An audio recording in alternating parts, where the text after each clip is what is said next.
उत्तर प्रदेश के एक छोटे से गांव शिवपुर में एक किराना दुकानदार रहता था।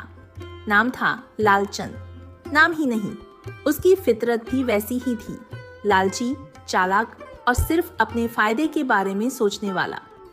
गांव के लोग रोजमर्रा का सारा सामान उसी की दुकान से लेते थे, क्योंकि गांव में उसकी दुकान सबसे बड़ी और पुरानी थी। अरे भाई लालचंद, तेरी दुकान का सामान तो सबसे बढ़िया होता है। हाँ भाई, खासकर तेरे मसाले में क्या खुशबू होती है। खुशबू तो होगी ही, जो मैं मिलाता हूँ उसमें वो कोई नहीं जानता। लालचंद की दुकान के ठीक सामने एक छोटा सा ठेला लगता था, जिसे चलाता था एक गरीब लेकिन ईमानदार लड़का किशन। वो घर का बना हुआ शुद्ध आटा, दाल और मसाले बेचता था, पर उसकी दुकान पर कोई आता ही नहीं था। हे भगवान, आज भी एक भी ग्राहक नहीं आया। इतनी मेहनत करता हूँ, फिर भी कोई मेरे पास क्यों नहीं आता। और वहीं दूसरी तरफ लालचंद तेज आवाज में बोला, अरे ओ रामू, जल्दी जल्दी काम कर, ग्राहकों के आने का समय हो गया है। जी मालिक, अभी करता हूँ। रामू धीरे से खुद से ही बात करता है। ये सेठ बहुत चालाक है, कुछ तो गड़बड़ करता है अपने सामान में, तभी तो सब उसकी दुकान पर आते हैं। अरे रामू, वो खास मसाला मिलाया या नहीं? जी मालिक, आपने जैसा कहा था वैसा ही मिला दिया। शाबाश, बस यही तो राज है मेरी कामयाबी का। कुछ ही देर में दुकान पर लोगों की भीड़ लग जाती है। भाई जल्दी देना, तेरी दुकान का सामान तो सबसे अलग है। जहां एक तरफ लालचंद की दुकान पर भीड़ थी, वहीं बेचारा किशन खाली हाथ बैठा था।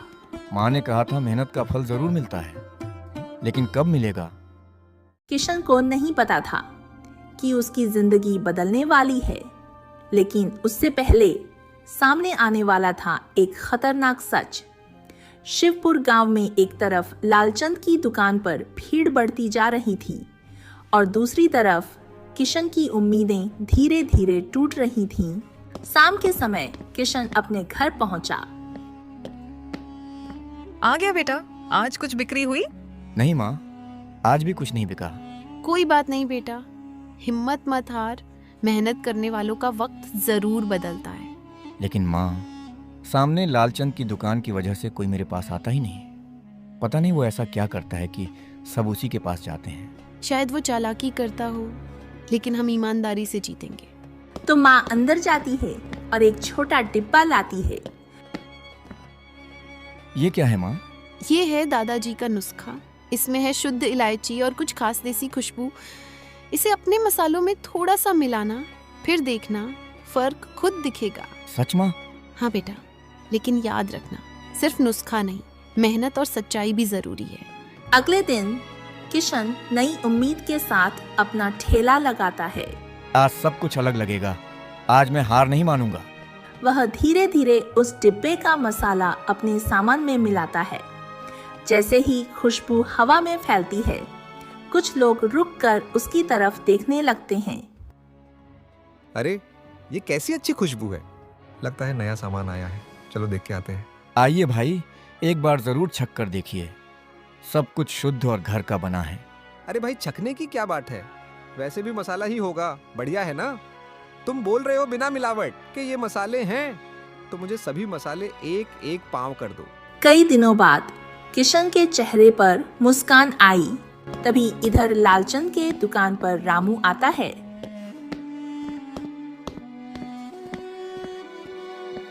सेठ जी, आज कुछ ग्राहक कम लग रहे हैं।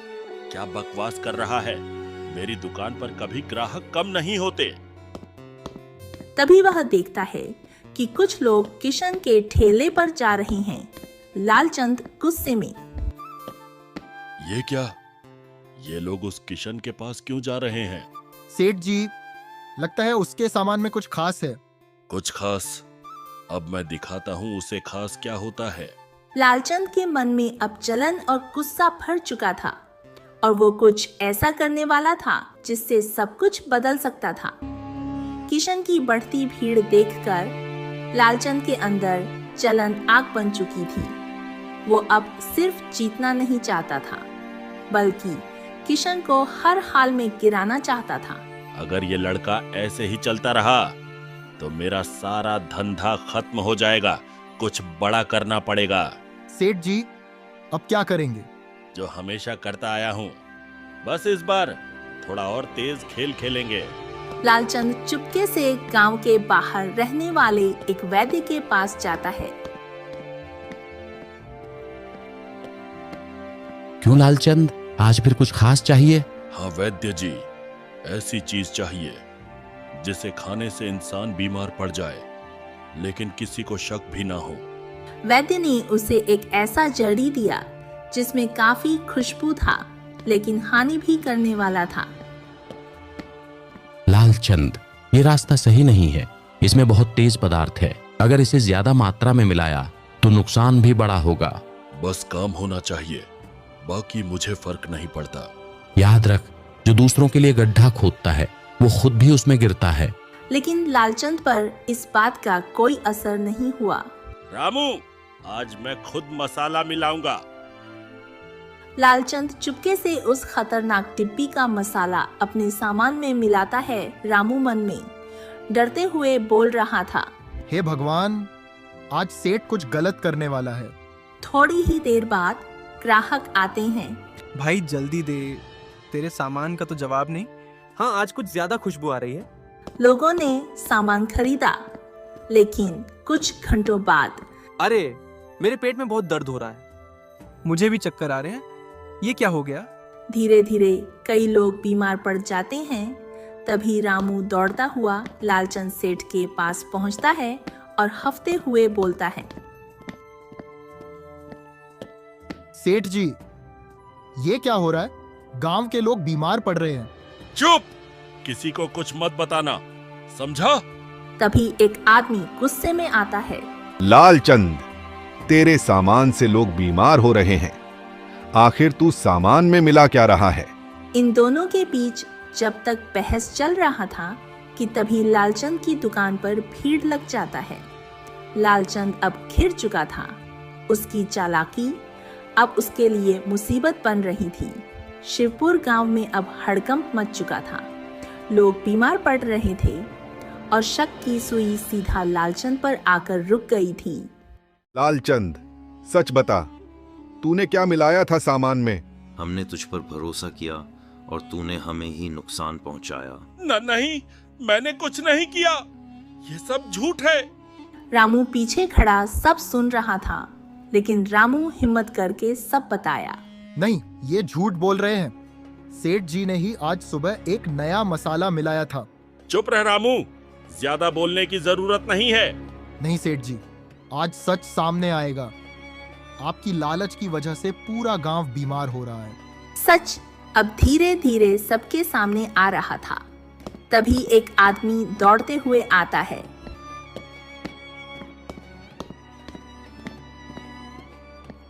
अरे लालचंद, जल्दी घर चल। तेरी पत्नी की तबीयत बहुत खराब हो गई है। क्या सच बोल रहे हो काका? उसकी पत्नी सुमन जमीन पर पड़ी तड़प रही होती है। तभी लालचंद दौड़ा दौड़ा आता है। सुमन, ये क्या हो गया तुम्हें?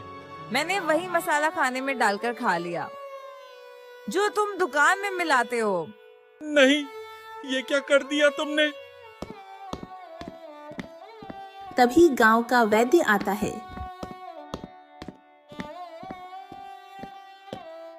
अगर तुम सच नहीं बताओगे तो मैं इलाज नहीं कर पाऊंगा। अब लालचंद के पास कोई रास्ता नहीं बचा था। हाँ, मैंने ही मिलावट की थी। मैंने लालच में आकर लोगों को नुकसान पहुंचाया। तुम्हारी गलती बहुत बड़ी है, लेकिन अभी सबसे जरूरी है इनकी जान बचाना। लालचंद को अब अपने कर्मों का एहसास हो चुका था, लेकिन क्या अब बहुत देर हो चुकी थी? अभी देर नहीं हुई है। अगर सही इलाज हुआ तो सुमन बच सकती है। वैद्य जी, मेरी गलती की सजा मेरी पत्नी को मत दीजिए। मैं जो भी सजा देंगे सह लूंगा। बस इन्हें बचा लीजिए। ठीक है, लेकिन याद रखना, आज के बाद अगर तुमने किसी को नुकसान पहुंचाने की कोशिश की तो इसका अंजाम और भी बुरा होगा। कुछ घंटों के इलाज के बाद आखिरकार सुमन की हालत सुधरने लगी। सुमन, तुम ठीक हो? लालचंद ने पहली बार अपने किए पर सच्चे दिल से पछतावा किया। गांव के सभी लोग इकट्ठा होते हैं। गांव का मुखिया सख्त आवाज में बोलता है, लालचंद, तुमने लालच में आकर पूरे गांव की जान खतरे में डाली। इसके लिए तुम्हें सजा मिलनी ही चाहिए। मुझे मेरी गलती का पूरा एहसास है। आप जो सजा देंगे मुझे मंजूर है। आज से तुम्हारी दुकान बंद की जाती है और तुम्हें कुछ समय तक गांव की सेवा करनी होगी। लालचंद की दुकान बंद हो गई और वो अब गांव की सेवा में लग गया। अब किशन के ठेले पर ग्राहकों की भीड़ लगी होती है। भाई, तेरे सामान का स्वाद ही अलग है और सबसे बड़ी बात, शुद्धता और ईमानदारी पूर्वक काम करते हो। धन्यवाद मालिक, मैं हमेशा आपको साफ और सच्चा सामान ही दूंगा। और वहीं इधर लालचंद के दिमाग में बस यही शब्द गूंजता रहता, काश मैंने भी ईमानदारी का रास्ता चुना होता।